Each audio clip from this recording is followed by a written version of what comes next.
Bizde ген консулдарда шоферлор барбы? Айдоочулар. Бар. Кайсыларда бар?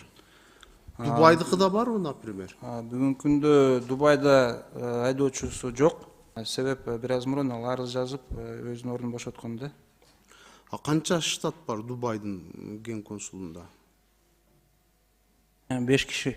5 киши. Водительдин штатын берип чечип койбойсуздарбы? Делегаттар барып калса, ген консул өзү чыгыш керекпи? Же бир иш чаралар болуп калса чечиш керек да мындай маселени. Министрге айтпайсызбы, мындай жүрөгүнө кенен кылып эле ошондой маселелерди чечип койсо. Бир эле Дубай эмес, башка ген консулдарда эле шоферлор жок болуп атат.